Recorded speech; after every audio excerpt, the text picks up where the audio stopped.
de esta forma porque lo que buscamos desde la asociación y todo el equipo es pues humanizar al ser humano, ¿no? Devolverle la humanidad, que es algo necesario en estos tiempos que corren, ¿no?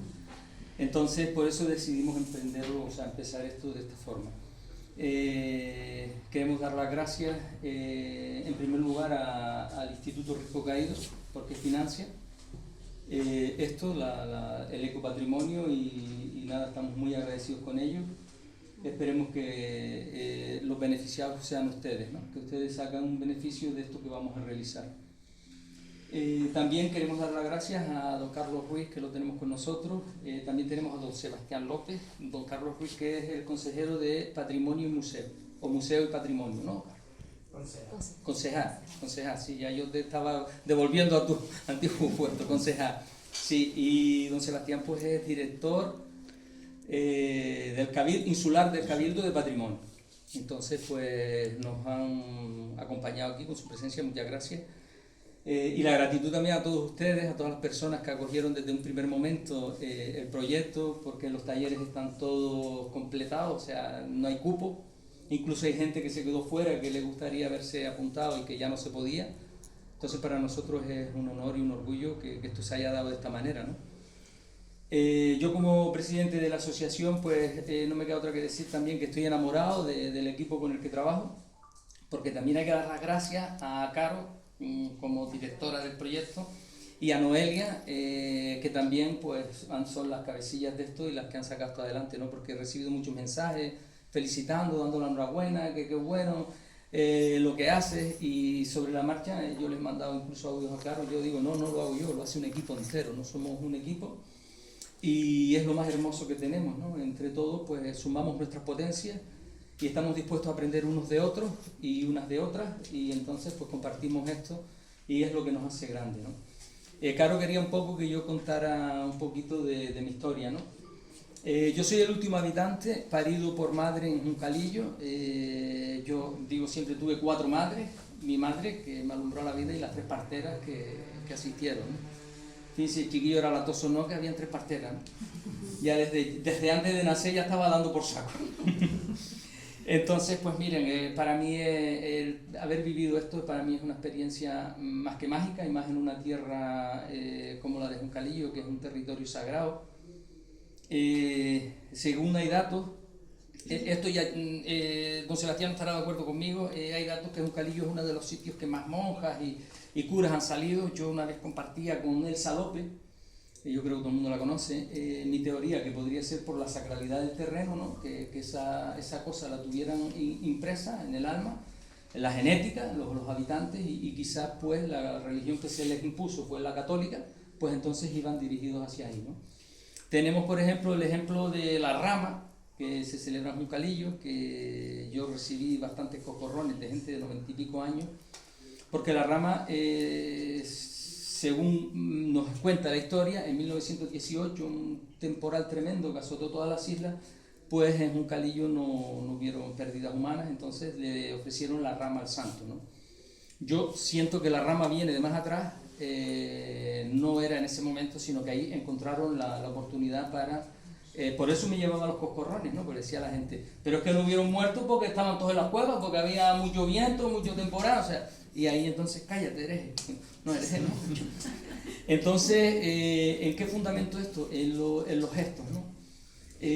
A cualquier habitante de Juncalillo o descendiente que no puede venir a la rama, le hace más ilusión que tú le lleves un ramo que una foto de Santo Domingo. O sea, ustedes no tienen sino que ver, porque yo lo suelo hacer cuando hay alguna persona que porque está mala. Este mismo año teníamos a Mari Carmen Sánchez, que no se pudo acercar por un accidente que tuvo, y cuando yo le llevé la rama al hospital, ella, vamos, se le hinchacaron los ojos. O sea, entonces es una cosa que eso ya te dice, oye, hay una comunión con la tierra, ¿no? Ese gesto. Es un matriarcado, que lo hemos hablado muchas veces. Juncalillo siempre fue un matriarcado, incluso cuando empezó la primera asociación de vecinos la montó una mujer. Luego teníamos a las mujeres que ayudaban a las personas, que muchos de ellos eran analfabetos, a arreglar sus pensiones, sus cosas, como es el caso de Cristinita, que fue una persona que hizo mucho por los vecinos. Entonces eso demuestra cómo era un matriarcado. obviamente heredado de los aborígenes, ¿no? A los hombres se les conocía por el nombre de la madre o la mujer, o sea, el mismo Pepito el de Cristinita, Manolo el de Anita, que es mi caso, ¿no? Entonces ahí te va demostrando un poco cómo es eso, ¿no? Y Juncalillo, creo yo, no sé, eso habría que investigarlo, es el único pueblo que queda que todavía rinde tributo a una montaña sagrada, ¿no? Es la montaña de Valerón. Se ha puesto la cruz, hay una cruz encima, o sea que todavía queda mucha gente que sí va a la cruz de Valerón, pero también hay otra mucha que sí, que ya no son católicos, ya descendientes de descendientes, que necesitan, incluso que viven fuera de Canarias, que viven en Península o en Europa, y vienen como mínimo una vez al año a subir a la montaña de Valerón, a venerar la montaña. Entonces eso creo que demuestra que todavía queda una montaña sagrada que realmente sigue haciendo mella en los corazones de los habitantes o descendientes de los que fueron, ¿no? Entonces son cosas que creo que aportan en lo que es la cuestión del ecopatrimonio. A mí me parecen súper interesantes. ¿Me quedó algo más, Carlos, no? De lo que teníamos que hablar. No, siempre quedan cosas atrás, sí, están saliendo, pero sin duda claro, he nombrado los marcadores, ¿no? Que vamos viendo que son como... casos, por ejemplo, miren, para Miguel, o sea, una cosa que demuestra esa lejanía de Juncalillo, ¿no? La última cristianización se hizo en 1964 y según dicen hay una crónica, que yo no la he leído nunca, pero dicen que se dio la comunión a 1244 salvajes. Yo sí tuve una charla con el cura que la dio, ya él tenía 97, 98, no sé si aún vive, no sé si, ya no, tú sabes si vive don Olegario Peña. No. ¿Ya no vive? No. Bueno, pues nosotros, yo tuve la suerte de ir con mi mujer y le grabamos un vídeo, ¿no? De lo que yo le preguntaba no me decía nada, sino me contaba lo que él le daba la gana. Lo único que me dijo de esa historia, lo único que me dijo, que yo incluso le dije a mi mujer, pues le voy a decir que le tomaron el pelo. Y cállate, loco, ¿cómo le voy a decir eso ahora, cura? La que dice que se encontró con un viejo, en esa peregrinación, estaba dando, en esa misión, se encontró con un viejo en Juncalillo que iba con el nieto. Y que le llamó la atención al viejo, fue algo que no fue, que estuvimos dando el evangelio, y él dice que el hombre le dijo, usted tranquilo, yo voy aquí con mi nieto y nosotros rezamos 100 Padres Nuestros. Sí, yo, claro, dice que el cura le impresionó, ¿y cómo sabe usted de los 100 Padres Nuestros? Llevaban cabras. Dice que el hombre se tira mano al bolsillo y saca un manojo de millo que dice que allí tenía 100 piezas de millo. Un analfabeto dudo mucho yo que supiera cuánto eran 100 piezas de millo, ¿no? Y que dice que iba cambiando bolsillo y que así rezaba. Y el cura estaba súper emocionado con eso y todavía le salían las lágrimas con esa historia. Y obviamente el humoso acorralón nuestro de los canarios, seguramente que el señor, aquello era pango a las cabras. Y le digo, no, mira, aquí tengo, y el cura se lo creyó, ¿no? Entonces lo que iba a decir, y por eso me dijo que no dijera nada. Entonces son anécdotas curiosas, ¿no? Y una cosa que lleva 30 años dándome a mí en la cabeza una pedra tremenda, que esto ya es a nivel personal. En Juncalillo, en la zona de Barrancondo, era donde nacían las gentes albinas. No sé por qué, en esa zona. Pues de hace 30 años para adelante, nacen conejos albinos en esa zona. Que yo me los cruzo y digo, ¿será el terreno el que dispone? ¿Será el terreno el que dispone esto o qué es lo que sucede? Exige el agua y el agua del manantial. Te pondrás moreno en todo caso, ¿no? Bueno, entonces eso es una cosa que yo, pues como observador, que estoy siempre observando, ¿no? Me queda, ¿no? Entonces ya sin más, damos el paso a que Carolina, que es la directora de Ecopatrimonio. Entonces, pues que nos diga y que nos explique y nos presente a Miguel, y un fuerte aplauso para ustedes. Miren, Ecopatrimonio tiene que ver justo con lo que estaba diciendo Manolo. Estas jornadas, la motivación sobre todo es la reconexión con el todo, ¿no? Por eso el componente sagrado en todo esto. Yo me hice aquí mi chuletilla para tener un poco en orden, para no quitarle espacio a Miguel, que es el protagonista aquí principal. Entonces simplemente decir que queremos como intentar recordar estos paradigmas más saludables y sin duda más antiguos, que siempre, bueno, pues vivieron desde las comunisiones antiguas más originarias. Y entonces por ello es la reconexión con la etnografía vegetal en concreto, pero la multiespecie en general, porque Es interesante establecer esos parentescos otra vez con el reino mineral, ¿no? Ahora lo veremos con todas sus cazoletas y todos sus santuarios que nos cuenta también Miguel, y con el reino animal, con otros con todos los reinos, ¿no? Como bien decía Manolo. Luego la antropología simbólica, también interesante, no solo desde la arqueología, hacer estudios desde una ciencia quizás más dura, ¿no? Con unos datos, sino de esta antropología simbólica, porque es el lenguaje que nos permite abrirnos a otra mirada, ¿no? A una como visión antigua que como antigua que es, pues nos queda muy lejos y a veces nos perdemos, ¿no?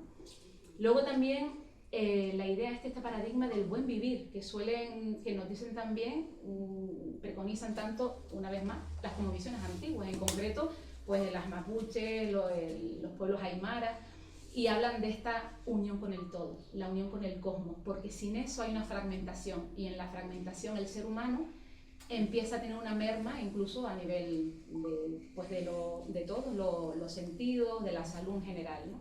Entonces volver a reunir todo esto. Aquí lo que intentamos, espero no se me olvide, sí es, no queremos tanto consumir patrimonio. Hemos traído a Oizada, hemos traído dulces hechos a mano también de gofio, vamos a comer, además de aprender y estar juntos, pero no es consumir patrimonio, sino vamos a intentar abrir vías de acción, ¿no? El trabajo que tenga esa parte práctica, por eso hoy vamos a hacer lana, vamos a hacer barro, para conectarnos más con estos elementos, y resignificar estas prácticas rurales, de alguna manera, ¿no? Decía, que también viene a la formación, Daniel Sacurbelo, que no es tanto que nos falte calle, nos falta campo, nos falta ruralidad un poco a todos, ¿no? Sobre todo a las nuevas generaciones. Entonces quizás con todas estas jornadas pretendemos, ojalá que lo consigamos, pues trascender esto y este déficit de naturaleza que estamos tan acostumbrados últimamente a escucharlo, estos términos de ecoansiedad, pues hablar más de ecopatrimonio, porque ¿no? Ya veremos, el patrimonio es como el legado paterno, pero cuando hablamos de ecopatrimonio estamos intentando acercarnos al matrimonio cultural, ¿no? Al matrimonio natural, porque es el legado también de la madre tierra y de todos de donde nosotros venimos y a donde volvemos. Así que bueno, encantada de estar aquí hoy con Miguel. Miguel, yo creo que muchos lo conocen, es palmero, él tiene pues muchísimos, tiene un compendio de artículos maravillosos en la revista digital IRUN. Además tiene varios libros, yo me traje el mío para que lo firmara, el de los antiguos canarios, Cosmovisión, ¿no? Y memoria sagrada.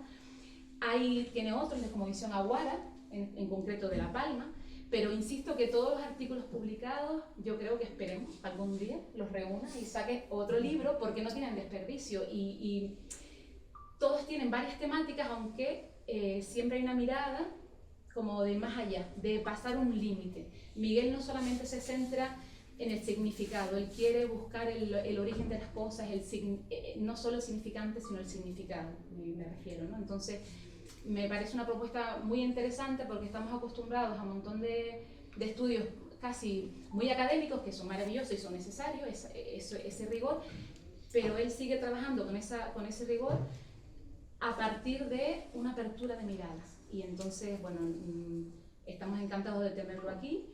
Y con él les dejo porque realmente, insisto, todo está en internet hoy en día, pueden investigar toda su trayectoria, que es maravillosa. Así que gracias por estar aquí y con él los dejo. Y yo les advierto, todo este tipo de cosas siempre estamos en esa fase preliminar, nunca es definitivo nada, absolutamente. Nunca podemos dar por hecho todo. Abrir puertas de lo que se trata, abrir ventanas, abrir pues, nuevas disposiciones al conocimiento, nuevas fórmulas.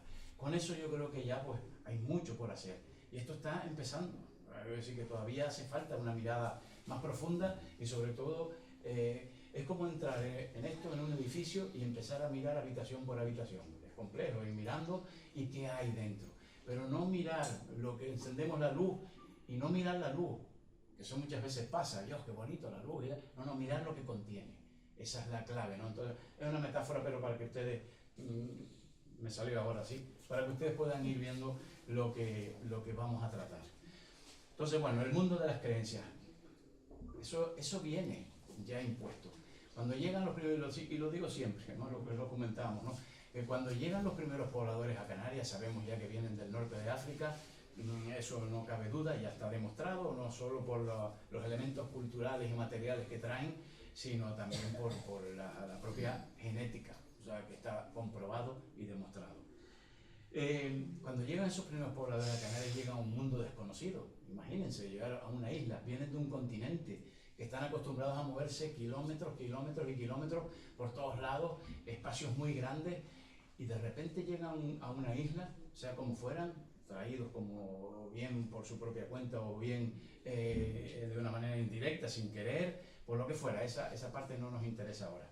Lo cierto es que llegan a una isla, imagínense como esta, Gran Canaria, pues una isla con una variedad de ecosistemas tremendo, mucha agua, parece increíble, ¿no? que todavía se diga eso, pero esos grandes barrancos que llevaban, sobre todo donde estaban las poblaciones concentradas, Arguineguín, la aldea, tal, ahí habían poblados de casi 1000 casas, ¿no? Descritas en el siglo XIX, que todavía quedaban. O sea, esas son poblaciones muy grandes. ¿Por qué viven ahí? Porque había agua, había facilidad para muchas otras cosas, ¿no?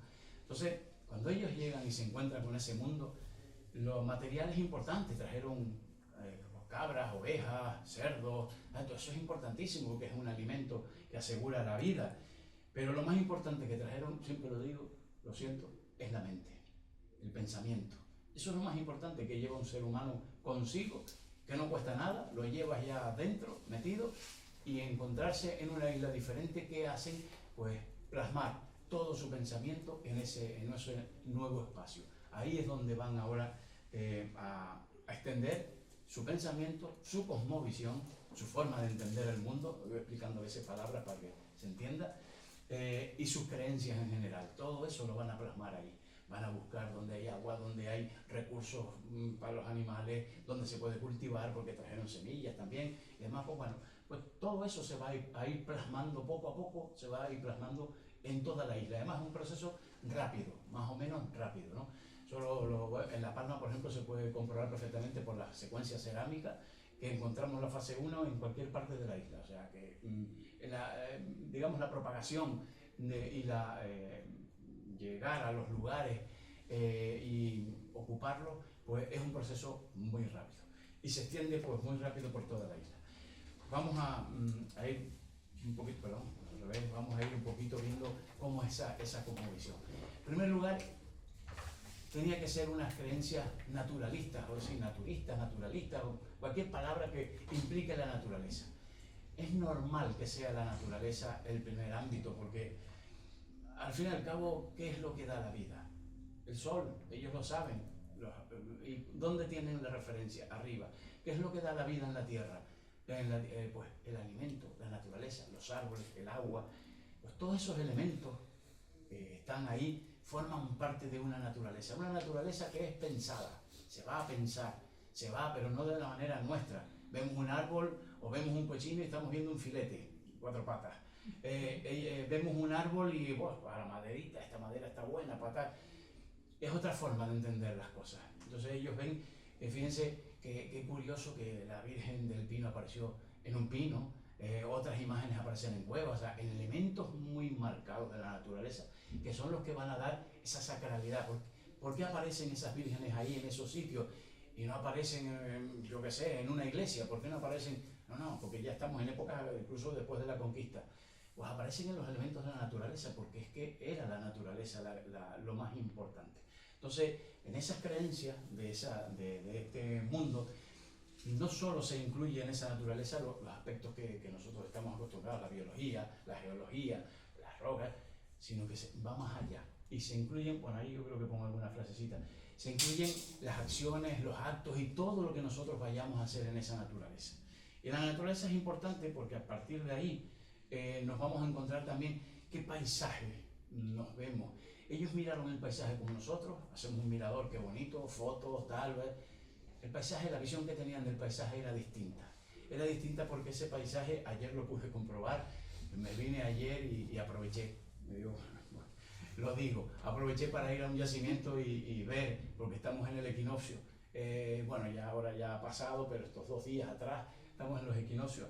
Y dentro de esa naturaleza, en un risco, en una zona que allí no hay nada sino 2 estructuras de piedra de los aborígenes con restos arqueológicos y demás, y la montaña del Gallego, una montaña sagrada también por las circunstancias, y donde está el cenobio de Valerón también, y la parte alta con su taboror.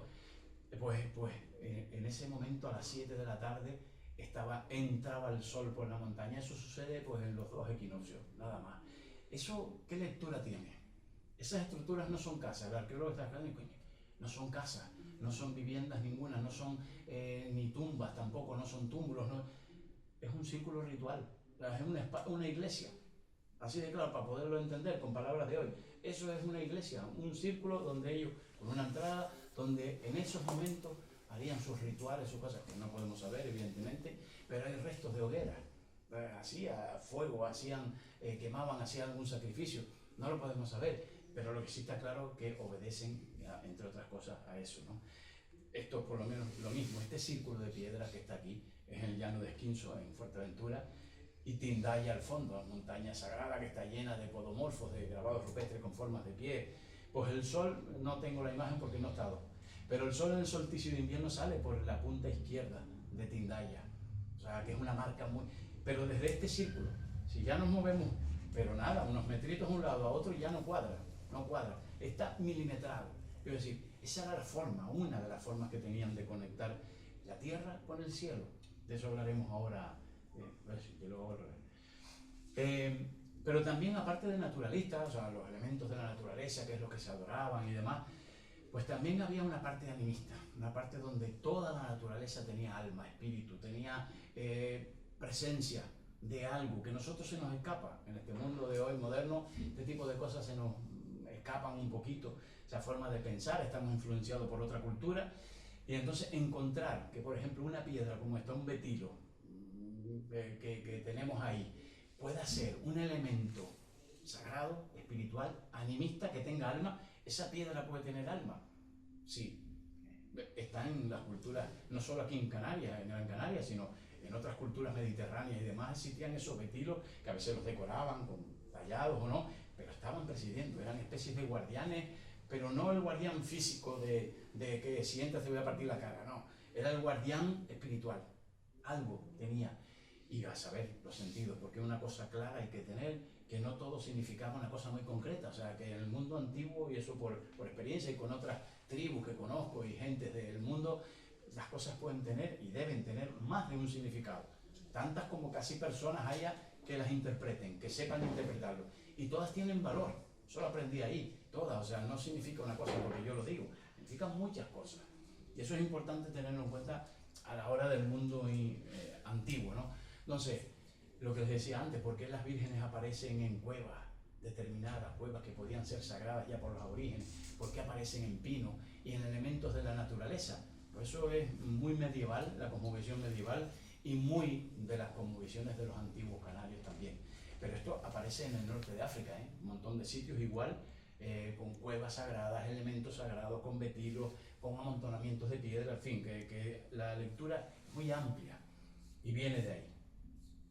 Y por otro lado, para terminar con, digamos, con estas creencias y las formas que derivan de su forma de actuar, el culto a los antepasados, que eso es fundamental en todas las culturas antiguas, el respeto que había y la memoria por los que estaban vivos y que después de morir, simbólicamente, siguen viviendo. Eso no lo entendemos nosotros, a lo mejor sí, pero siguen vivos. De hecho, hay una crónica fabulosa de un fraile, o sea, cristiano, imagínense, que recogía, Abreu Galindo, que recogía que los antiguos, cuando celebraban las fiestas en Cancro, o sea, en verano, solsticio de verano, llamaban a sus antepasados para compartir con ellos en vida, o sea, las fiestas y demás, ¿no? O sea, que venían en forma de nubecillas por el mar, así lo escriben. Parece muy poético, muy tal, pero claro, las crónicas hay que interpretarlas siempre con lecturas un poquito diferentes, ¿no? ¿Qué querían decir con esto? Bueno, es una lectura amplia, a veces cuando solo es cambiar una palabra y ya los significados cambian. De eso sabe mucho la gente de literatura aquí, que son capaces de engañarnos constantemente. Cambiando una palabra nos vuelven locos. Pero así es, o sea, las culturas antiguas igual. O sea que es importante tener esa memoria siempre presente, porque los ancestros formaban parte de su vida. Son los que los asesoraban, les decían cosas. no vayan a pensar que estaban vivos, presentes así, pero que en sueños los veían, pensaban en ellos y lo compartían como si estuvieran allí. Le ponían su plato de comida, sus cosas, su agua, para que compartieran con ellos igual todo lo que hacían, las fiestas y danzaban y todo, como fuere, ¿no? Fíjense, y este grabado que está allí mismo en Arteara, en la necrópolis de Arteara, una de las grandes necrópolis de Gran Canaria, con casi 700 y largo tumbas que tiene, ese grabado está ahí. Es una piedra que está a la entrada por la parte de abajo, ¿no? Es curioso porque ahí está, ¿qué está representando? ¿Qué puede ser? Esos ancestros. Fíjense que hay una escalera, y la escalera es un símbolo universal. Hay algunas escaleras por la isla, y no solo en la isla, sino por muchos sitios. Y ese símbolo, porque todo esto estamos hablando siempre, un mundo muy simbólico, de ahí viene el simbolismo, que nos quieren decir con expresar formas humanas, ¿no? Que se ven más o menos claras, ¿no? Formas humanas, y la representación de una escalera ya nos abre muchas opciones a imaginar, ¿no? Cosas, ¿no? Pero puede ser ese vínculo de subir y bajar.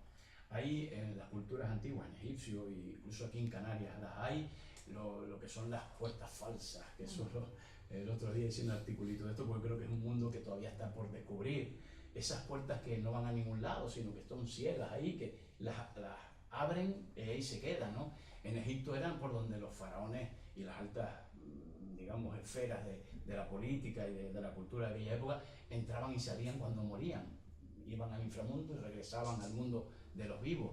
Además, en muchas de ellas se ve incluso talladas en la cara del muerto, del difunto saliendo o entrando, no sé, se ve la cara en la puerta, curioso, ¿eh? O sea, le hacían ofrendas y cosas, ¿no?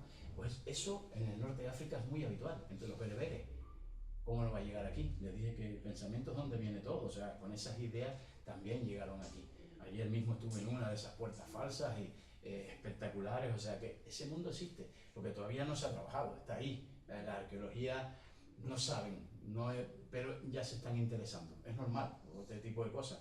La cuestión arqueológica es que como no lo demuestres con algo, se queda ahí, pero hay que ser un poquito más valiente, ir más allá, con la antropología, simplemente con conectar, que en el norte de África lo hacen, en Egipto lo hacían, y en la zona mediterránea lo hacían, pero también en América, es universal, y en Australia, o sea, que está en todos lados, es como una espiral que está en todos los continentes. O sea, claro que había una cultura común, más o menos parecida, era la forma antigua de pensar, era la cosmovisión de los antiguos. Bueno, también dentro de ese mundo, ya se comentaba por ahí, Manolo ya estaba hablando de ese mundo matrilineal de las culturas antiguas, que no es que cuando hablamos de matrilineal no quiere decir que la mujer tenga el poder, cuidado, no se trata de eso. La mujer daba la filiación, como decía, o sea, eres hijo de fulanita, no de fulanito, nunca. Es la mujer la que da la vida, es la mujer la que, digamos, da sentido y coherencia a la sociedad, a la familia. Y los hijos son, bueno, cruzados, no me voy a enredar por ahí. Pero los cultos femeninos, los cultos a la fecundidad, era fundamental en las sociedades antiguas.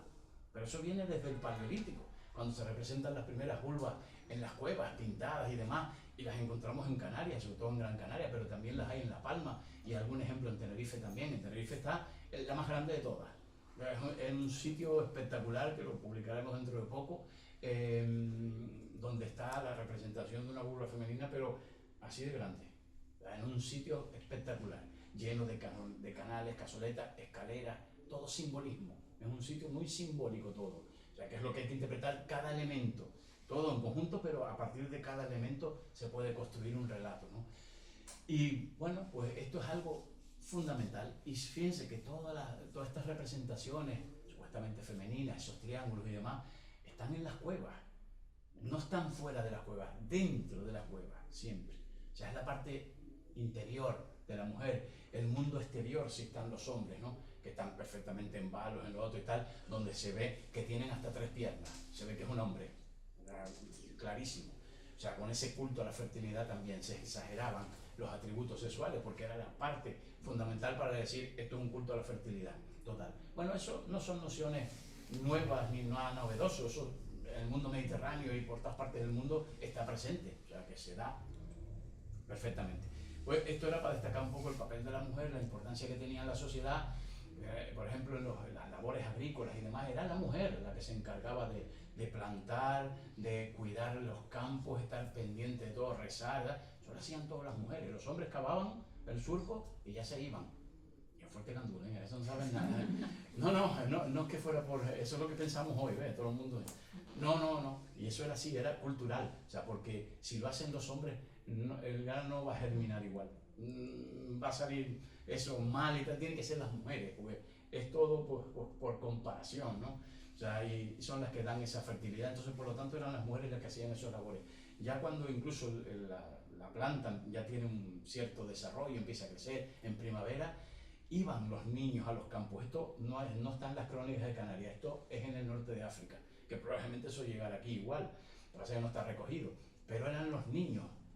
Yo digo muchas cosas en norte de África porque ahí hay muchas cosas, ¿no?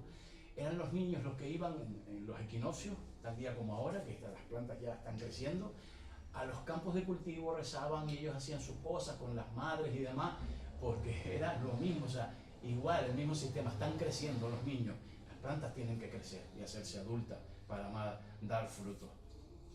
Esto es otro ejemplo de culto licorático a la mujer, un ídolo de piedra que está dentro de una cueva. Esto, bueno, es en La Palma, pero lo traje porque me parecía importante también que en otras islas también se dan estas cosas.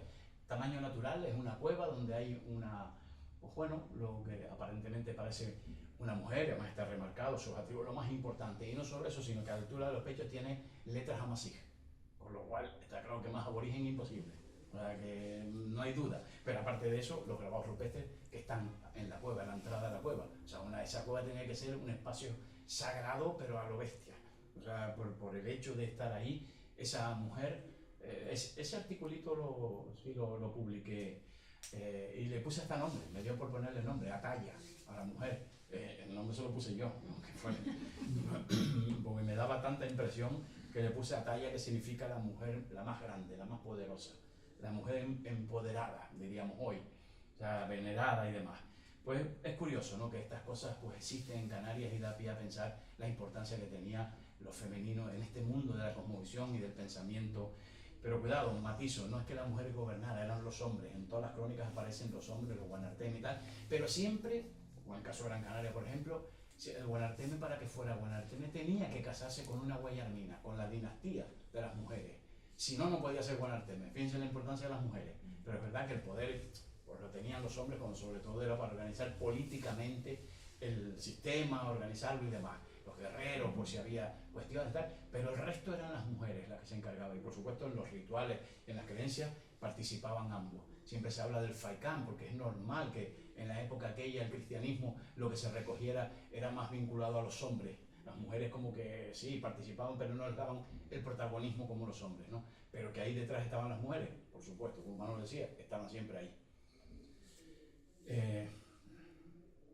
Y otro ejemplo para terminar con esto de las mujeres, la cueva de las mujeres, que está en el fondo ahí, es una cueva, es un pequeño tubo volcánico que se entra y dentro hay un charco grande, se puede estar donde se bañaban las mujeres. Este relato lo escribió Sosa en el siglo XVII, lo describió perfectamente ese charco, tan bien que cuando el amigo Jonay vio ese sitio y está ahí debajo, en Guía, pertenece a Guía, pero está ahí mismo.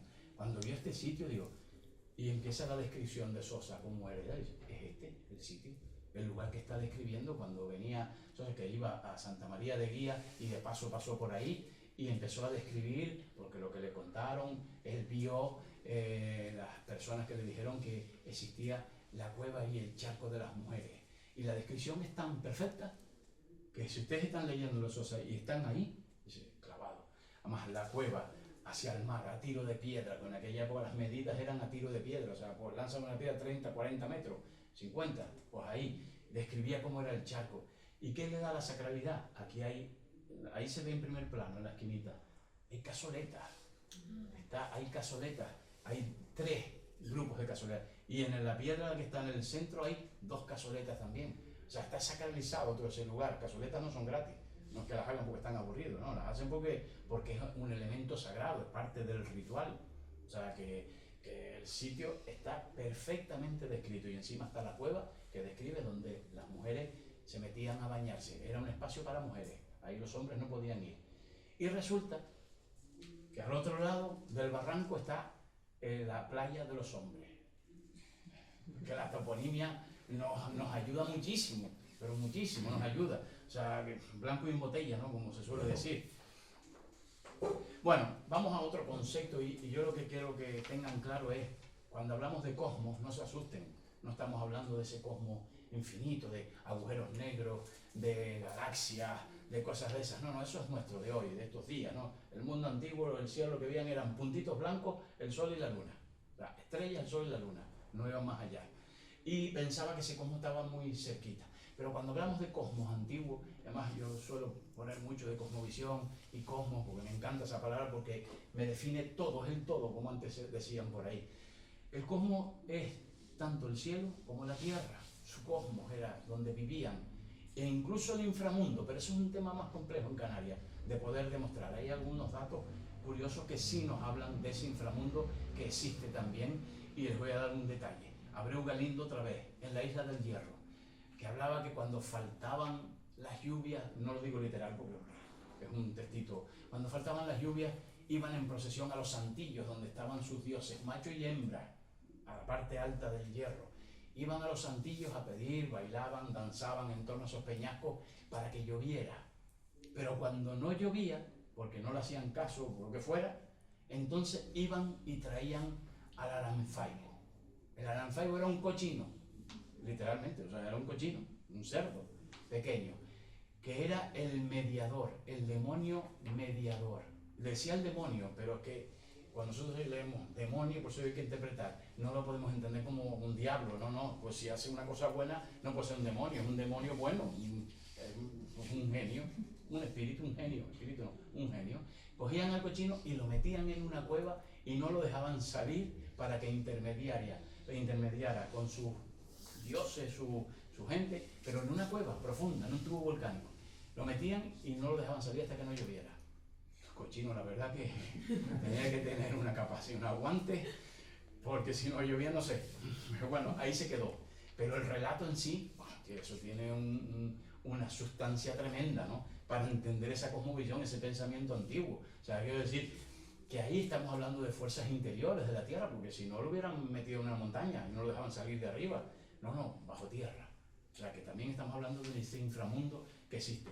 Pues ese es el cosmos de los antiguos. Todo eso relacionado es el todo que nos lleva al cosmos. Y aquí tenemos que hablar un poquito también del mito, del ritual, todos esos elementos. Voy un poquito rápido, pero son cosas que hay que tenerlas en cuenta en el mundo antiguo. Tú avísame. No, está bien. Son elementos que hay que tener en cuenta, o sea, porque hoy todos nos basamos en la ciencia, la historia, un relato lineal, continuo, después de Cristo, vamos sumando, tal, estamos habituados a eso, ¿no? Pero los antiguos realmente pensaban así y relataban todo científicamente, claro que no. El relato de aquella época, la ciencia de aquella época era el mito, era la forma que tenían ellos de conectar con todo a través del mito. El mito son cuentos, historias, leyendas, 20.000 cosas que caben dentro de eso, del mito, que se transmiten oralmente y van contando. Y son relatos, miren, los viejos, antes no había televisión, por la noche, los Yanomami, por ejemplo, los Saterema-Hue, que las tribus, eso todas las noches hacían una hoguerita y se reunían todos los chiquillos ahí, se sentaban, había una hora para ellos, un tiempo para ellos, se sentaban alrededor de un mayor que contaba historias, cuentos, mitos, y siempre contaba los mismos, pero no se cansaban. O sea, todas las noches lo mismo y todos contentos, con unas ganas de oír el mito. Claro, no les va a quedar eso dentro de la mente, solo van a transmitir y demás. Y contaban historias de sus cosas, ¿no? Que a veces, para saberlas interpretar, son chungas porque no conocen la cultura bien, ¿no? Pero lo cuentan así y lo van relatando eso y empiezan siempre igual. Esto me lo contó mi padre y el padre de mi padre. Le dicen, y yo se los cuento a ustedes para que se los cuenten a sus hijos y a los hijos de sus hijos. La forma de decirlo ya dice, qué bonito poético. O sea, que una maravilla la forma que lo dicen, ¿no? Nosotros decimos que te lo cuentes tu abuela y ya está, no lo que sea. No, es otra forma de decir las cosas y todo el mundo lo entiende perfectamente. Por eso es dentro del mito, la forma de pensar que tenían y cómo contaban las cosas, las historias, cómo aparece la Virgen, y lo contaban con una historia, una leyenda. Fíjense si las vírgenes en Canarias tienen ese mito detrás que está, ¿no? Esos cuentos y esos relatos mitificados que se van a hacer, y todo el mundo piensa que apareció la Virgen realmente ahí. Alguien la colocó. Que apareció no sé qué, y lo otro y tal, alguien lo colocó. Y las formas de decir las cosas y demás, pues todo tiene un trasfondo, pero bueno, queda en la mitología y queda como algo que está ahí y que todos lo repetimos y lo volvemos a hacer y no pensamos qué hay detrás de eso. En aquella época no se pensaba, a lo mejor había algún iluminado que seguro que lo habría, alguno más avanzado y esto hay que dar un giro, pero bueno, pero hoy sí lo podemos pensar, vivimos en otro mundo y el ritual es el que acompaña al mito, o sea, a todo esto, a toda esta trascendencia, porque todo fluye, todo trasciende y demás, hay que hacerlo a través del ritual, era la forma que había y el ritual es lo que da coherencia, también da sentido y da visión al mundo antiguo, entonces el ritual era algo fundamental en determinados momentos, no era siempre cualquier día, sino había días para hacer los rituales. Es como una misa de hoy, el cura hace el ritual de convertir el vino en sangre y el pan en el cuerpo de Cristo. Es todo simbólico, es un ritual simbólico encima de un altar, con su traje, no se puede hacer de cualquier forma, sino hay que hacerlo como marca el ritual. Pues todas son cosas que quedan en las culturas que vienen después, otras religiones y demás, todo es así, se va transmitiendo, aunque con sentidos diferentes. El mundo simbólico, que es un mundo que está ahí, pues, hay grabados rupestres en Canarias, pues no se pueden imaginar. Yo tengo contado en La Palma de tipos de grabados y demás, cientos de grabados, miles en Canarias, miles de grabados rupestres. ¿Qué nos está transmitiendo todo eso? Nosotros ahí podemos decir, un chico dice, una cometa, lo típico, te puede decir, interesante, eso es fuera hoy, pero antiguamente significaba otra cosa. Tiene otro significado, a lo que voy, que el significado de las cosas no es solo uno, son muchas, es polisémico, o sea que estamos hablando de muchas formas de interpretarlo, el sentido que tiene y demás, ¿no? Estamos hablando de simbolismo, con lo que significa símbolo. ¿Cómo podemos interpretar esas rayas ahí que se cruzan, paralelas y demás y tal? Es difícil, es muy complejo, porque seguro que no tenía un significado solo, tenía mucho. Vuelvo a repetir la polisemia en todo este tipo de cosas, o sea, muchos significados, no solo uno, sino poli, porque realmente tenía que ser así, el sentido que se le daba a todas estas cosas. Pinturas, todo esto son en Gran Canaria, todo esto, pinturas que tenemos en Gran Canaria, pues hay algunas de ellas también, que es la isla donde se ha mantenido, la única que de momento se conservan pinturas, en el resto no. Pues también, ¿qué nos pueden representar? Parecen figuras antropomorfas, ¿no? Humanas y machos, casi todos, o sea, que se le ven las tres piernas perfectamente, ¿no? Entonces eso es lo que iba antes, o sea, que un poquito... Y esto es un caso curioso que haya dentro de una cueva, pero la cueva es un fisquito de nada. La cueva esta se queda, casi tropiezas con ella, o sea, nada, es una cuevita, pero ahí plasmaron ellos esto. ¿Qué puede ser? No me pregunten, imposible saber hoy, pero bueno, puede haber ahí, claro, la gente especula, no, eso seguro que eran muertos, o que eran tal, no sé qué, vale, imposible, nada de saber, pero ahí está, son formas de expresión. Otra forma también que entra dentro del imaginario, ¿no? ¿Qué puede ser eso? Las conocidas como cuevas de las estrellas, ¿no? Esos puntitos blancos que están en determinadas cuevas de Gran Canaria, eso realmente que son estrellas, son granos, es lluvia, 20.000 cosas, puede ser. Y a lo mejor son todas a la vez, probablemente sean muchas a la vez, pero ahí están, como cosas curiosas, ¿no? Todo esto es puro simbolismo, es lo que estoy intentando dar a entender. Y son de distintas formas, distintas maneras de entender ese mundo simbólico que forma parte del mundo de los humanos, que está en el imaginario, que eso lo trajeron, lo vuelvo a repetir, dentro de sus cabecitas, cuando vinieron del norte de África y aquí lo reprodujeron, y ahí ha quedado, como algo que está ahí, todavía enigma simbólico bueno, que nos va a costar mucho poder descifrar lo que es eso. Pero vamos a dejar el símbolo y nos vamos, por ejemplo, al origen de todo. O sea, ¿cuándo, por qué y cómo los antiguos deciden, vamos a hacer aquí un lugar sagrado, vamos a hacerlo? ¿Por qué este lugar? ¿Por qué no eligen otro? ¿Por qué aquí? Acusa, por ejemplo, esta parte de la alto, no me salía el nombre de... Ayúdame. Ventaiga. No. En Tejeda, Roque Nulo. Vale, no, está enfrente de la fortaleza, encima. Vale. No me sale el nombre. La zona de... Amurga. Cachetón. A veces se me olvidan las cosas, no es verdad, para que te desbloquee.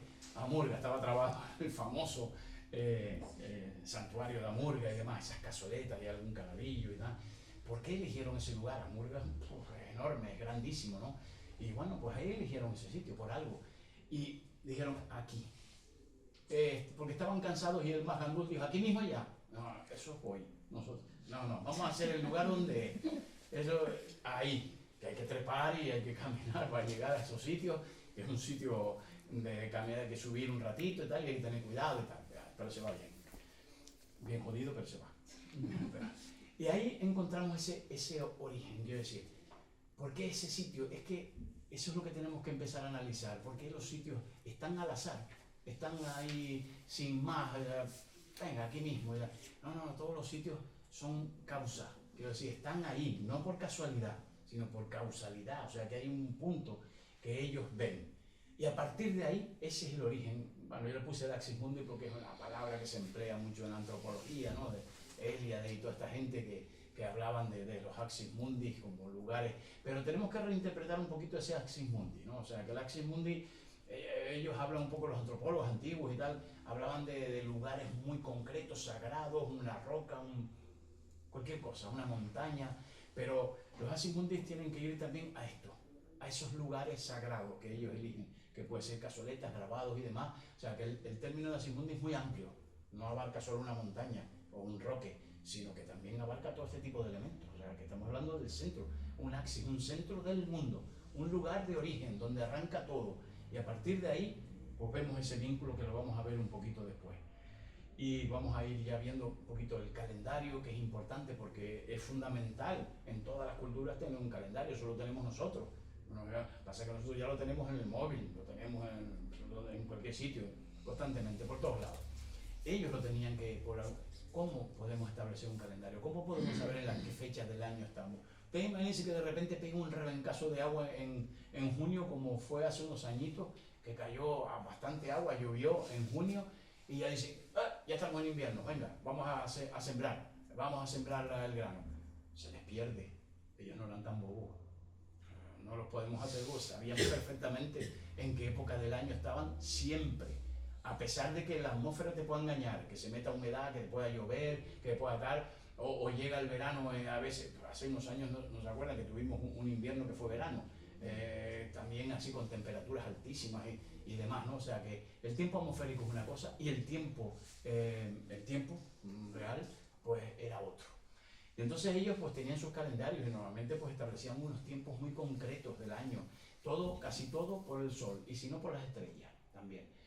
Es que la enseñanza estaba en el cielo, no hay otra manera de marcar el tiempo, está en el cielo, todo ahí está, cuando ellos tenían que saber en qué época del año estaban. Y eso se nos marcaba la posición del sol, la posición de las estrellas, por la noche, por el día y por la noche, saben perfectamente.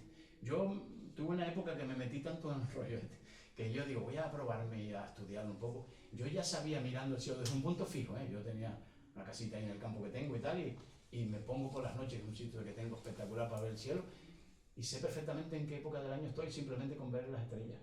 Lo sé, no tengo que mirar el calendario. Cuidado, para matizar los días sí, pero más o menos el mes lo clavo. El mes lo clavo yo mirando el cielo. Y eso que yo, pues fue una época que me dio por eso. Y ya se me han olvidado algunas cosas seguro. Pero por 3 o 4 constelaciones o estrellas principales, no hace falta ver todo el cielo. Simplemente estar pendiente de Orión cuando sea la época que sale, que es el solsticio de verano, la otra, el Sirio, Canopo, por supuesto, que es fundamental en el mundo antiguo. Con eso puedes saberlo, pero es ahí donde se marcan los calendarios. Entonces tú tienes que sincronizar la posición de las estrellas con el sol. Y ya tenemos perfectamente sobre el terreno estructurado todo el tiempo. Ahí les puse pues, los tiempos principales, los que está demostrado que son tiempos sagrados, que ellos utilizaban como elementos, como fiestas, ¿no? Nosotros tenemos nuestros tiempos sagrados en el mundo cristiano. Celebramos la Navidad, solsticio de invierno. Celebramos San Juan, solsticio de verano. Fíjense que siempre son 3 días después del solsticio, no es el día 21 cuando es el solsticio. ¿Sí? ¿Casualidad? No es casualidad, está todo estudiado así. Entonces el cristianismo copió, con otras religiones se van copiando unas a otras. Las ideas fundamentales se le da un girito, pero se copian, es normal, porque tienes que tener una base, no vas a inventar nada de repente. Todo está inventado ya en este mundo, del cielo, de los calendarios y demás, ¿no? Entonces, pues bueno, pues ahí tenemos los momentos claves que son los solsticios, Solsticio significa sol quieto, el sol está saliendo y poniéndose durante 15 días por el mismo sitio, por eso se llama solsticio.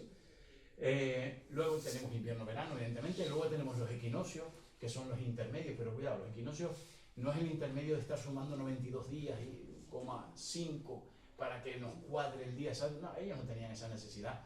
El equinoccio es una cosa aproximada, eso somos nosotros que somos tan friki que el otro día estaba diciendo, el equinoccio astronómico llega el día 22 a las 9 no sé qué, con tantos minutos, segundos, y ¿tú te crees que yo iba a estar pendiente de ese, ya, el equinoccio? En ese momento pasa el sol por el centro de la Tierra. Los aborígenes sabían que el sol pasaba por el meridiano y que la mitad pasaba a un lado y a otro de los dos hemisferios. Es imposible, eso lo sabemos hoy nosotros, equinoccio astronómico.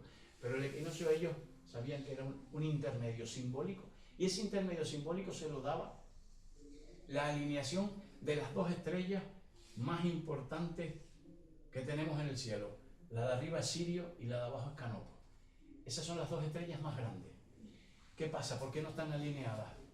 Pues porque hoy el calendario juliano, el gregoriano, hay un desfase de 10 días. Entonces 10 días después sí se alinean. Pero bueno, el calendario antiguo era cuando cuadraba. Entonces esas dos estrellas se alineaban tal día como hace 2 días, el 25, en torno al 25, justito antes del amanecer. En ese momento previo al amanecer se alineaban. Eso solo sucedía una vez al año, el 25 de septiembre al amanecer, justo antes del amanecer. ¿Ya? No, 10 minutitos más o menos. Venga. 5. Se alineaban perfectamente. Fíjense lo importante que era eso, porque eso ya después decía, ahora sé que estamos en los equinoccios, vamos a ver con el sol salía en ese momento, cuadramos lugares como tal, como vamos a ver ahora. Bueno, y ahí está el Beñesmer y la Guayarmina o Canopo, que es esa estrella, son otra fiesta. Pero de eso casi no les voy a hablar ahora, porque dentro de poco voy a presentar un librito que va un poquito de todo esto, que es de sincretismo religioso, y evidentemente tienes que partir de la estrella, de cómo una estrella cambia a una virgen. Y de hecho, en la Virgen hablan de una estrella que bajó del cielo. Habla del Génesis y se ha seguido creando. Entonces, para ir terminando, el espacio y el tiempo, que esto es lo que hemos estado hablando, o sea, cómo se sincroniza entonces ese espacio y ese tiempo, ese cosmos para llegar a todo. Pues esta es una manera, esto es una cosa, en los corrales, solsticio de invierno. En ese momento es cuando el sol, estoy dentro de una cueva que está pintada de rojo y blanco, que tiene cazoletas en el suelo, una cueva pequeñita, circular, hecha, artificial, y que es una cueva ritual. Y el paisaje que se ve enfrente, dentro de la cueva, es el Ventaiga. Y solo en el solsticio de invierno, en esos días, el sol sale por detrás del Ventaiga. Eso no es casualidad. No es casualidad, eso está hecho adrede para resaltar esa unión, ese momento donde se une la tierra y el cielo, o sea, el espacio y el tiempo. Un tiempo que es circular, te lo puse, ¿verdad? Que no lo había dicho. El tiempo no es vamos sumando como todos nosotros, que vamos cumpliendo un año, 2, tal, vamos por ya 2025, después de Cristo. No, eso es el cristianismo. Los antiguos, el tiempo era circular, quiere decir que el tiempo, como todas las personas y todo tiene esa metáfora.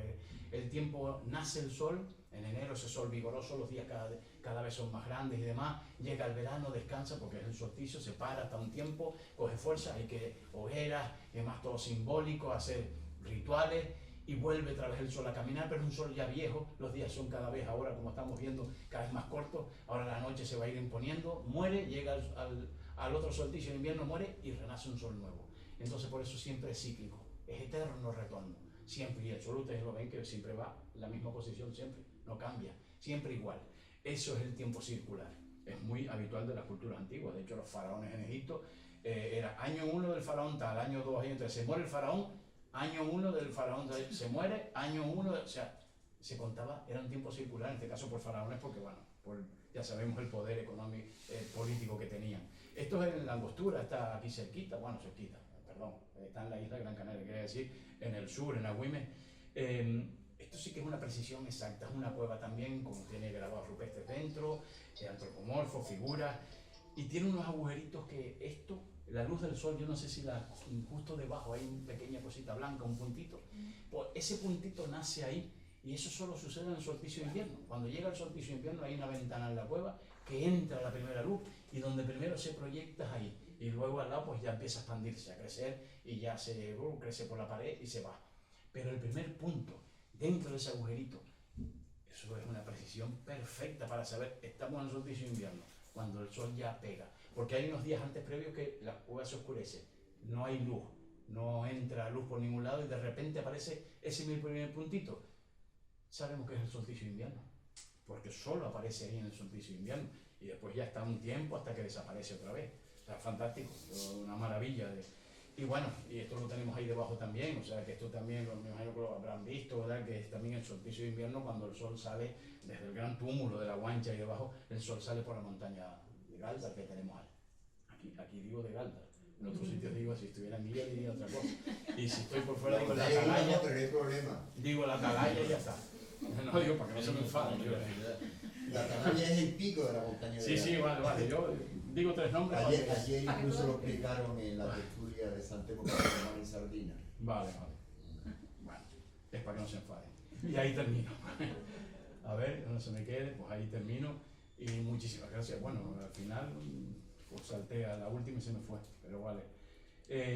No sé, si pues eso, quiero despedirme un poquito ahí, pues lo pongo en el masivo también, el solsticio de otoño, perdón, el equinoccio de otoño, que es en lo que estamos, y agradecerles, la verdad que ha sido un placer. No sé si pude copar un poquito sus expectativas, pero bueno, es una mirada un poco diferente al mundo que tenemos y esa conexión que es lo que pretende Ecopatrimonio del cielo con la tierra, con donde vivimos y con todas las que estamos perdiendo esa costumbre con la gente de hoy, pero bueno, es así, el mundo evoluciona, pero sí está bien que tenemos que rescatar todo lo que podamos, esa ancestralidad que es importante y sobre todo esta identidad, que no se pierda, la nuestra, ¿no? Pues muchas gracias. Ahora si quieren abrir un poquito debate, preguntas, porque yo creo que es un honor que tenemos aquí, una suerte de tener a Miguel. Y entonces yo quería a lo mejor centrarnos hoy, o ustedes verán las preguntas que les ha sugerido todo esto, pero cuando hablamos de estos significados, es como, es decir, ¿qué nos querían decir estos antepasados? Pero sobre todo, ¿qué nos dicen a nosotros hoy? ¿No? ¿Qué nos dicen a nosotros hoy todo este lenguaje? Y sobre esto me gustaría, ¿no?, primero preguntarte a ti, Amor, ¿qué te dice a ti hoy todo esto que tú has estudiado? Hombre, esto es algo que vas descubriendo. Para ellos, les decía, para nosotros hoy, yo creo que es importante porque las raíces tenemos que mantenerlas. Cada pueblo está orgulloso de sus raíces. Es normal, no podemos ser todos americanos, ¿no? Entonces, están muy orgullosos de ser como son, con la Coca-Cola, el otro y tal, bien, perfecto, ¿no? Pero bueno, nosotros tenemos nuestro mundo, micromundo, somos unas islas pequeñas, pero tenemos una prehistoria y una historia muy original, diferente al resto del mundo. La gente que viene de fuera llega y empieza a conocer esto y saben que es una cosa distinta, no conocen algo, ni un parangón así y demás, ¿no? O sea, que estamos hablando de una propia identidad y eso no lo podemos perder. Yo encima tengo suerte de que el 50% de mi sangre es indígena. El análisis genético pues me lo dijo. Entonces, pues, más todavía, yo al principio tenía temor, digo, tú verás que me va a salir, yo soy un mago de tal. Pues bueno, me quedé orgulloso de tener esa mitad de la sangre indígena en mis venas y eso significa que más te hace sentir ese orgullo por lo nuestro, ¿no? Y es el campo de la historia pues que pues, me llamó siempre desde la facultad hasta ahora pues seguir por ahí, pero es verdad que me hace sentir pues cómo lo podemos ver. Yo lo veo digamos de una manera de recuperar lo nuestro, lo vemos de una manera no metafórica ni perdida en el tiempo. Yo no veo a nuestros antepasados perdidos en el tiempo, o sea, no estoy mirando 500 años atrás, los veo en la actualidad, no los veo simbólicamente, vamos, metafóricamente, no estamos hablando de si no me van a ingresar. Los veo en cada lugar sagrado, en cada sitio, en cada donde vas, sientes que ahí estuvieron, cómo hicieron esto no lo podemos perder. Ellos estuvieron aquí en esta tierra muchísimo tiempo, mucho antes que a partir de la cultura cristiana, ¿no? O sea que todo esto pues, nos lleva un poquito a esa ancestralidad que es la que intentamos recuperar y darles el sentido. Eso es lo que estamos tratando de hacer. Entonces, pues una forma de poder integrarme en el mundo en que vivo, a pesar de todo lo que, los pesares que hay, integrarme en el mundo que vivo y pegado a la tierra lo más posible. Bueno, no sé si... Es que es profunda la pregunta. Sí, bueno, ¿qué nos dice a nosotros hoy? Entonces no sé ustedes si tienen preguntas, porque yo tengo aquí varias, pero me gustaría que participaran, que seguro que hay varias. Y se oye bien, yo creo que se oye bien, ¿verdad? No hace falta micro. Sí, nada, muchas gracias. Todo me interesa, pero hay un tema que me reinteresa, que es lo del Axis Mundi. Yo estuve en el oráculo de Delfos, allí está el ónfalo y tal, que se supone que Zeus soltó un ave y tal. Entonces, en el caso de aquí, no sé si habría Axis Mundis locales, comarcales o de isla, o podría haber un Axis Mundi de isla. Y en caso de La Palma me da una curiosidad especial, porque bajando Taburiente, la caldera, hay un roque que no me acuerdo. Idaffe. Sí, que yo me imagino allí aquello, vamos, de tanto. Sí, bueno, esto es influenciado por la crónica de Abreu Galindo, que es el que describe el roque Idaffe, donde iban y se les daba las asaduras para que comieran. O sea, Idaffe además significa el que vigila, el vigilante. O sea, que es el que vigila, pero ¿qué vigila Idaffe?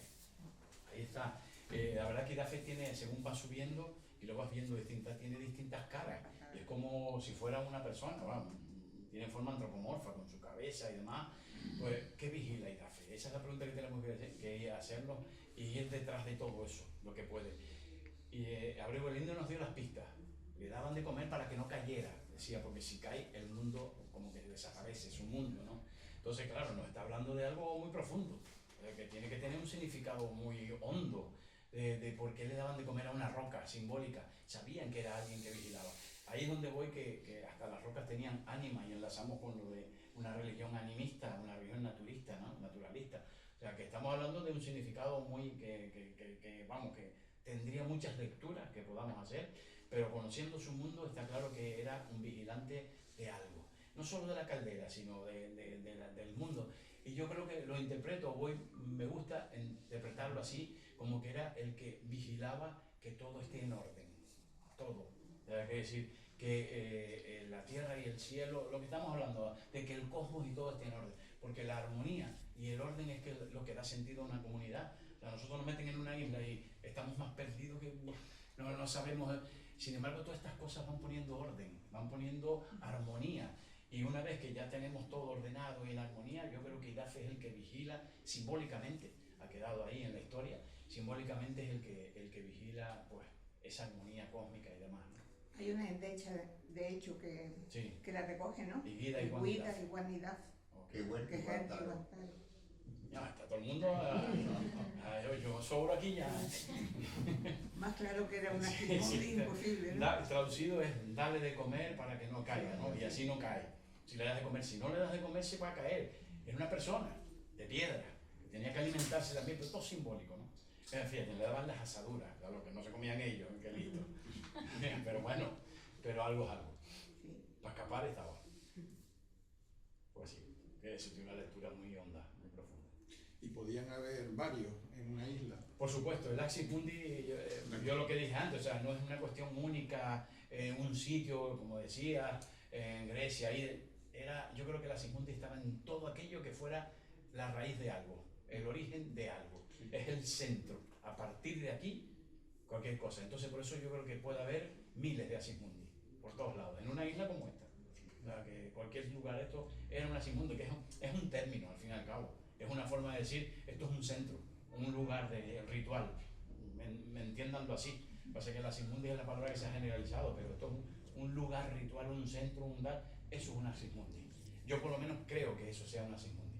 Pero yo creo que todos esos roques grandísimos que tenemos, como el Ventaiga, como el Roque Palmés, como tantos otros, que son lo que es la columna del volcán, que está metido en el centro de la tierra y apunta al cielo, para mí son de los sitios donde más conectan, ¿no? Donde... Bueno, efectivamente, la gente se siente identificada con esas cosas y eso probablemente sea lo que hacían los indígenas también. O sea, cuando veneraban un roque de esto o lo que sea, cualquier cosa que hacían alrededor de él, no tenían por qué subir arriba, sino alrededor, que es lo que conectaba, porque si tú subes arriba no ves el cielo, el sol nunca va a tocar, por ejemplo, el roque. Si lo ves desde abajo, tú ves como el sol toca el roque en algún momento del año, ¿no? Que eso es lo importante, que ahí es donde se une.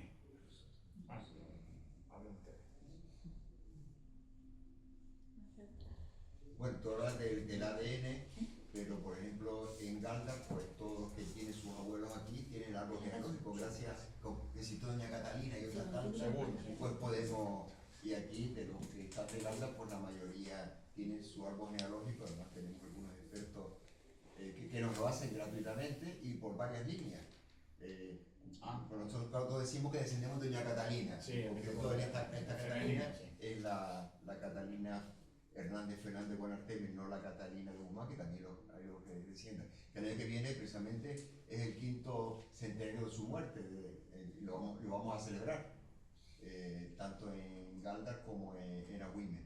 Y después otra cosa, yo creo que ya no quiero explicar por, digamos que ese sentimiento que tenemos los caldenses, con esa herencia tan directa, bueno, y constatado no solo por el árbol genealógico sin tener que ir al ADN, sino también por todas las referencias de las crónicas, donde posiblemente no hay otro lugar de Canarias donde se diga la frase que se repite, y quedaron que viven muchos canarios, y donde viven muchos canarios, donde mantienen sus casas, el río Siete, porque son su mayor paso de gloria, etc. Y nosotros en Galdar no, por lo menos los galdenses y los galdenses, mis paisanos que están aquí en el Corrí, no vemos esa división entre cristianismo y no cristianismo. Para nosotros es una continuidad. Yo por lo menos, yo creo que todos los galdenses lo entendemos así. No entendemos, sino que, bueno, que fue una transformación, una constante evolución. Hubo la conquista, tal, hubo mestizaje, y viva Santiago bendito y viva Andamán y Ubiafe. Que para nosotros para mí es tan sublime Andamán y Ubiafe como la devoción a Santiago. Y todo forma parte de nuestra galdaridad. Y eso es un poco lo que sentimos los galdenses en cuanto a nuestro sentimiento patriótico de identidad, que por supuesto en el sentido no nos quitamos para que se ponga nadie. Y fuimos los primeros que salimos a la calle después del Fraile a defender la guancha, que justo se hizo la exposición. Pero no vemos esa diferencia, esa fractura. O la hubo, guerra fue, conquista fue, como en un artículo de Sergio Martín de Guzmán, conquista fue, que duda cabe. Pero somos herederos de ese mestizaje y asumimos, digamos, todo. Y después, curiosamente, aquí hablaba con Carlos, digamos, toda esta presencia, y me faltaría aquí, pues, Rosa María Martínez y otros que han trabajado, donde, digamos, todos los estudios que tú comentabas, hay tantas cosas que desconocíamos, por ejemplo, nosotros cuando pequeños no sabíamos lo del solsticio en la montaña de Galdar, cuyo pico era una atalaya donde estaba la atalaya, el atalaya que vigilaba, por eso el pico está la atalaya en la montaña de Galdar. Pero sí sería correcto el pico de la atalaya, sí. Tener alguna cosa topónimo y otra función. Y ante un topónimo prehispánico ya está claro que una toponimia hispana, pues ya sabemos que no, como que no. Y entonces, pero incluso ya todo se ha ido avanzando, que hasta recientemente, pues, en estos estudios que han hecho, pues la luz por la cúpula, el día de Santiago, ilumina justo el día de Santiago el Cristo del altar mayor. O sea, es que tenemos un continuo en todo esto, desde la época prehispánica y que seguía hasta la actualidad. Y después una rareza, pues mira, es que cuando se hizo la iglesia y se hizo la cúpula, el Cristo no estaba ahí. Entonces, porque Cristo, el tabernáculo neoclásico se hace en 1850. El Cristo estaba en el fondo del testero, de la nave mayor. Y luego ahí cuando se coloca, cuando se hace el templete, mucho más tarde. Porque coincide el cálculo también de Cristo, lo calcularon, no casualidad, pues no lo sé. No. Un poco. Pero el día de Santiago se ilumina totalmente el Cristo de la Veracruz. Pero el tabernáculo No, el Cristo, el la imagen del Cristo. La imagen del Cristo. El tabernáculo queda más bajo, sí. Y el Cristo que también, bueno, pues está en relación, fíjate tú, si eso fuera así, todo lo que tú comentabas de la Virgen del Pino en el Pino, la Virgen dentro de una cueva, etcétera, etcétera, etcétera. Pues fíjate que tendría una continuidad. La diferencia es que ellos eran animistas y ahora con ese Cristo estás adorando o teniendo fe en un Dios monoteísta. Sí, un alcorá. Totalmente distinto. O sea, un alcorá. Ahí hay una diferencia muy grande, aunque tú hayas puesto el Cristo donde ellos veían que llegaba la luz. Sí, pero estamos hablando del siglo XIX, fíjate que es lo curioso. Sí, la transformación, sí. Sin duda antes había más cultos arbóreos, ¿no? Porque esto que decía decía Manolo de la rama, que uno se alegra más cuando te traen la rama, incluso que la imagen del santito, es verdad que sí, son prácticas paganas y eso sigue estando ahí. Y luego que a lo mejor llegase esa luz, como está diciendo Chano, claro, porque estaban buscando la luz, ¿no? Siguen, ¿no? La práctica puede seguir siendo la misma, aunque haya cambiado. Yo creo que ahí entra mucho la memoria colectiva, ¿no? Yo creo que si seguimos haciendo peregrinajes a la Candelaria o a la Virgen del Pino y demás, no van los católicos. Es porque hay una memoria colectiva de hace más de 1000 años que descubrieron que ahí en ese punto aparecía la estrella Canojo o aparecía Sirio en un momento determinado y se caminaba. Y esa es la memoria colectiva que tira de la gente que va, porque los católicos que van a misa no son los que suben arriba, suben muchos católicos que van a misa, pero sube mucha gente del pueblo que pasa olímpicamente de la religión católica, o por lo menos de hacer su seguimiento cotidiano. En la iglesia del Valle de los Caídos calcularon de tal forma que el centro del altar a las 12 de la mañana cae perpendicular la luz. Y ahí pone el Santísimo, o ahí hace la transubstanciación, es decir, la consagración. Creo que ahí fue la mano del hombre donde buscó el punto exacto. Era una práctica habitual esa. La luz que entra en el risco caído, en la gruta a determinada hora, ya se desarrolla. O sea que esa cosa. El arquetipo es el arquetipo celeste, ¿no? Es Por la supuesto, clave, que por es lo supuesto. que de alguna manera. Es lo que vamos, incluso hasta hace poco, como están contando en iglesias y cosas así, el arquetipo celeste sigue dominando. Como bien decía la señora, eso lo tenemos dentro, ¿no? O sea, aparte de las creencias que tengamos. Yo voy en peregrinación y tal, pero no porque sea así fiel católico y tal, sino por la tradición de ir. ¿Alguna pregunta más? Yo quisiera preguntarle, como veo que es un estudioso, así que seguramente me puede echar luz sobre este tema. Adiós. Hace poco leí, Me da miedo. y no sé la fuente exactamente, pero leí, era como una entrevista que se hacía a gente de medianías aquí en Gran Canaria, ya muy mayores, ¿no? Que contaban que a ellos les habían enseñado que los dioses eran sus ancestros, es decir, sus abuelos y los abuelos de sus abuelos. Les habían enseñado que los dioses eran el sol, la luna, etc., ¿no? Entonces, yo quisiera preguntarle, en lo que usted ha podido investigar, ¿hasta qué punto la pervivencia de esas creencias continuó justo a pesar del tema de la iglesia? Es decir, ¿hasta qué punto la gente del campo que vivía un poco alejada siguió manteniendo esas mismas creencias? ¿Hasta qué época? Sí. Ya Manolo lo adelantó un poco, ¿no? Que cómo va quedando con el tiempo algunas prácticas, algunas cosas que se seguían haciendo, o sea, por tradición se seguía acudiendo a la montaña de Valerón, a los otros, todo este tipo de cosas. Entonces, hay datos fantásticos. Luis Diego Buscoy, aunque me vaya a otra isla, pero bueno, explica, entrevistó a un señor de Weimar, de los Altos de Weimar, me acuerdo, viejo. Le hizo, eso estamos hablando de los años 60, por ahí, ¿no? Y hablaba con ese señor, y cuando le preguntaba, bueno, ¿y usted que toda la vida se ha criado ahí, que tiene cabras y demás, ¿usted conoce los guanches? Dice, claro.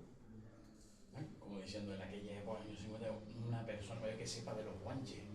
Y le seguía tirando el hilo y conoce algunas cuevas, sí, donde enterraban a nuestros antepasados, decía. Ahí encima, pero no le voy a decir, vamos a decir, es algo que tienen, claro, pero ahí estaban nuestros antepasados. ¿Y usted cree, le preguntaba, en la cruz, en la iglesia, en los santos? No, yo solo creo en el sol y en la Virgen de Candelaria, decía. Pero clarito, lo hablaba, se lo decía clarito en la entrevista, que el otro estaba patinando. Diego Buscoy, o sea, una eminencia. La grabación está, esa grabación está en internet, la pueden ver y perfectamente, o sea, ya estamos hablando de él decía que descendía de guanche, o sea, él era guanche, o descendía de guanche, él, una persona en aquellos años 50, en la época de Franco, que hable de que era guanche, de que sus ancestros estaban aquí, que conocía ese mundo, sabía quién era, todo el que te diga que mi Dios es el sol, y la Virgen de Candelaria, ahí arregló un poco, pero bueno, porque es algo como tal, es tremendo, o sea, ese testimonio es tremendo, o sea, es más, también en el sur de Tenerife, una entrevista que se hizo también en eso, por ahí, en esa época, un señor mayor también de edad, donde hacía un rezo cada vez que iba a un taboro, a una placita, a un sitio que decía que era de los guanches, y donde todos los veranos, él por San Juan, iba allí y hacía un rezo al sol porque su padre, su abuelo, su tal, su madre, o quien fuera, se lo había transmitido. Y lo hacía nada más así. Oh, casi nada. Y rezaba, oh Dios, no sé qué, sol, danos la luz, tal, no sé qué, no sé bien exactamente. Pero en Amasí, que se hizo la traducción, Ignacio Reyes hizo la traducción de ese rezo que recogieron y dijo como algo fantástico. Eso estamos hablando de los años 50, 60. O sea que todavía quedaba gente por ahí y también hay una señora, claro, estamos hablando del sur de Tenerife, hasta que no se hizo la autopista y empezó el turismo, eso era el culo del mundo. Hablando, claro, Gran Canaria, todas las zonas de interior y demás, lo mismo, no había comunicaciones y tal, o sea que lo que empezó la zona de costa a contaminarse un poco, pero todavía en las zonas perdidas, así un poco, la gente seguía viviendo un poquito el mundo ancestral y vale, que llegaba el cristianismo y había que tal, pero y los que no tenían que disimular, pero quedaba todavía huellas y reminiscencias como lo de la rama, lo otro tal, en pequeños detalles, claro que sí, y hasta los años de Franco, mira que el franquismo intentó acabar con todas estas cosas, todavía existían reminiscencias de ancestralidad, todavía la gente creía en algunas cosas de estas, son muestras palpables, o sea, que están documentadas, ¿eh? No es un invento que digas tú en su posición, no, está documentado, entrevistas, o sea, que es fantástico. Oyendo la voz del viejito, y estamos hablando de un señor de 90 años en los años 50, que te hable de esa manera, dice tú, ha leído, porque le preguntaba a Tuco, ¿y usted ha leído de los guanches? Yo no he leído de los guanches, pero lo sé, o sea, lo que le han transmitido sus antepasados. Y había esa gente que todavía vivía aparte, al margen.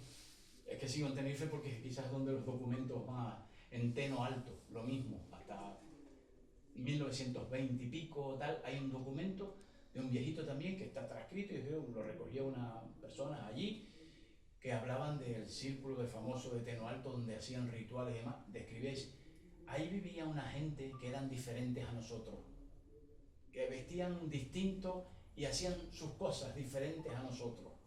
¿De quién estaba hablando? No eran guiris en aquella época, no eran guiris, eran guanches, decía cómo vestían y a lo que se dedicaban, pastores, y vestían de otra manera diferente a nosotros, y ellos iban al círculo ese, al Tagoror famoso de Teno, a hacer sus rituales, sus cosas diferentes que nosotros pues no entrábamos ahí.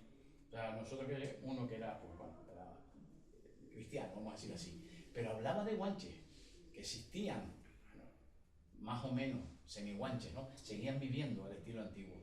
Claro, estamos hablando de lugares muy alejados, en Teno Alto. Ahí llegó una carreterita en los años, hace poco, el otro día, y la gente, tú vas allí, todavía tiene una apariencia así, morena y tal, que le hace un análisis genético y le da 100% aborigen, eso seguro. O sea, que varias personas allí, que las ves, que viven allí, son de toda la vida allí, que le preguntan a mi abuelo y todo el mundo de aquí, de esta zona, nos salíamos. Quedaron, hasta los años 50, 60, quedaron algunas cositas y tal, y ya pues ha ido desapareciendo, por eso es una pena que las personas mayores y tal, mira, Manolo ha hecho un trabajo fabuloso y seguramente más gente puede recoger cosas de estas épocas que todavía te cuentan muchas pistas de cómo se vivía y cómo podían ser. No sé si te contesté. Sí. Me fui al ejemplo de Tenerife porque es lo más que conozco. Hay un libro que se llama El cielo de los magos, Sí, que recoge un montón de sabiduría, además son entrevistas, sí, de Fuerteventura básicamente. de cosas que se usaban hasta hace poco para poder Sí, llevarse por las lunas, estrellas. o sea, por los Pero estrellas. si eso, en el documental de Rijo Caído, que es uno de los patrocinadores, ¿no? El documental que se recogió, habló un señor mayor que era fantástico, esa memoria cuando hablaba que decía, le preguntaba, ¿y usted cómo sabe cuándo? Por las estrellas, pues decía, que era la forma de saber. Y usted decía, y yo sabía que uno tenía un reloj que trajo de Cuba y tal, pero ese reloj nosotros, nuestro reloj era el cielo. Así de claro lo dijo, un señor mayor de allí y tal, que se llevaban por el cielo y sabían en qué época del año estaba por las estrellas. Es fácil, si tú estás en un sitio siempre y vas mirando y vas cuadrando todo, es fácil. O sea que... Nosotros tenemos una compañera en la Asociación Rosa que allí desde la casa te dice la hora mirando por dónde va el sol, sin reloj. Si tú estás en un sitio fijo, lo puedes ver a diario y si lo analizas y te pones, vamos, perfectamente, sabes tú con lo que ilumina que es. De hecho, hay muchos sitios que se llaman la montaña del sol, montaña del reloj, el no sé qué, tal, estos términos. Está claro que te están dando pistas de cuando esa montaña se ilumina tal día, te está dando la pista de cuándo es la época del año que es. O sea, claro, Mi padre clavaba el tiempo, las cabañuelas las hacía por medio de la estrella Venus y el tío lo clavaba. Sí. Lo que no lo dejé, nunca lo recogí, no sé cómo lo hacía. Y ahora estoy intentando encontrar a ver si alguna persona... Mira que Venus es más complicado. Pues el tío con eso lo clavaba. Claro, al ser no es una estrella, entonces Sí. Es más complicado porque tiene un movimiento diferente, distinto, y son ciclos ya de 8, tal, no sé qué, es más complicado. Pero así todo, efectivamente, ellos es observar y saberlo y heredado oralmente, sabían perfectamente. Y sí se llevaban por la estrella Venus, que en el librito se recoge muy bien, el que nombra, de la importancia que la estrella del agua también, incluso, pues sabían la estrella del Gofio. Sí, la estrella del Gofio también le decían en algunos sitios y tal, y es Venus la que te marcaba. La estrella del Gofio por el momento de sembrar, el otro de tal, o sea, te iban diciendo todo. En vez de decir la estrella del cereal, no te decían del Gofio, porque ya sabías que el cereal era para lo que era. Y de eso hay muchas historias, algunas recogidas, ¿no? Pero sí. Lo que yo sí recuerdo, que de niña hace 80 o 90 años, en los barrios, sino alrededor del fuego, pero después de cena, en las aceras, en la calle, se reunía la gente a la clásica tertulia familiar, pero allí es donde salía, se recogían las tradiciones y los cuentos antiguos y se transmitía. Y los niños alrededor de las personas mayores sentados hasta que alguien decía, venga que mañana hay que trabajar. Eran las escuelas, ese momento eran las escuelas. Sí. Las costumbres no siempre quedan, la verdad que tenemos la suerte que creo que el genocidio no se dice, nunca es completo, afortunadamente, siempre quedan en nosotros, además, bueno, de estos conceptos de chamanidad, ¿no? Modernos, estos neologismos, nos dicen que en el ADN queda la memoria, ¿no? Que nosotros guardamos una memoria de todos estos parentescos que teníamos pues, con nuestro medio ambiente, con mirar el paisaje, saber leer el paisaje, yo creo que todavía queda abierto. Afortunadamente tenemos investigadores y luego ganas de saber, de aprender, así que por ahí podemos salvarnos de alguna manera. Pues muchas gracias, vamos a ir cerrando ahora ya las preguntas. Lo sagrado, ¿no? Entonces cuando uno empieza a investigar en todo esto te das cuenta que el huevo cósmico es como el origen del universo, ¿no? Dicen que la gran madre era portadora de ese huevo cósmico que al romperlo le sale el cielo y la tierra y desde ahí empieza toda la unión, ¿no? Entonces estaría interesante hoy hacer algo muy sencillito porque esto lleva trabajo más elaborado, pero al menos crear un huevo cósmico de alguna forma, ¿no? Un ejercicio mágico simbólico para que integrar todos estos conocimientos que nos dijo Miguel a través hoy ahora de las manos. Entonces yo les hice varios, traje ¿no? Esto, me refiero cositas para que cada uno haga como lo quiera hacer. Más rústico así, también puedes luego traje lana de color. Perdón, traje lana de color aquí también que está teñida. Entonces luego también le puedes dar, mira ahora que se acerca la Navidad, podemos empezar a hacer bolitas de Navidad o cada uno como quieras, pero luego también el que quiera barro, pues lo mismo, metemos dedos, está todavía, pueden encontrarse piedritas, esta viene de Tamadaba, o del Olimpo, de los dioses aquí. Entonces, a los plastilina, empezar a mover, vamos mojando y como ustedes quieran, pueden hacer bolas aquí o quien se atreva. Aquí tenemos a una representante de la fortaleza Dan City. Bueno, parece que es como casi el término sería la chochúa de la fortaleza Dan City. Así que, o hacer triángulos, ¿no? Como quieran. Trajimos servilletas, paños, pero bueno, nos vamos a manchar de alguna manera. Así que les animo a venirse. Si quieren bolitas de estas, les digo, me limpio. Porque miren, con las bolitas, aquí tenemos una experta que vino Fabi, que también va a estar con nosotros, de trabajar, que es artesana de la lana. Con las bolitas, ahora me manché con el barro. Que tengo aquí paño. Dos formas de hacer la bola, pero la lana, cogemos aquí, no, miren, aquí están trozos aquí de vellón que están sin escarminar. Para escarminar sería pues empezar a abrirla. Si yo decido, no hace falta usar tijeras, corto la lana, ¿no? Con las manos y puedo empezar a escarminar, es hacerla como esas nubes que decían que eran los espíritus que se venían, ¿no? Entonces, como esas nubes, voy escarminando la lana y aquí empiezo ahora a hacerla, a ponerla juntita. Ahora sí le voy dando la forma de este huevo cósmico o esta bolita que quiero hacer. ¿Ven? Y empiezas ya a darle la forma. Las manos son el pegamento. Y cuando ya empiezas a tener una formita así, podemos coger jabón lagarto, como si no, que lo puedo mojar así, y le das un poquito ya de jabón aquí, ¿no? Lo vamos a humedecer porque vamos a hacerla en la técnica de afieltado húmedo. Un poquito y empezamos a hacer la bola, ¿vale? Entonces, ¿y qué diferente, no? Yo les animo que hagan una bola de lana y una de barro, porque es que no tiene nada que ver, ¿no? Las dos texturas. Van haciendo y ya empiezan, ¿no? Miren, ya empieza a formarse una bolita aquí. Si quiero más, pues voy añadiendo más. Si quiero color, voy añadiendo color. Traje también unas agujitas que ahora les digo al que quiera hacerle algún diseño, pero si no, vamos así como más rústicas, creo que quedan muy lindas también. Pues como quieran, vengan animándose, acérquense y todo.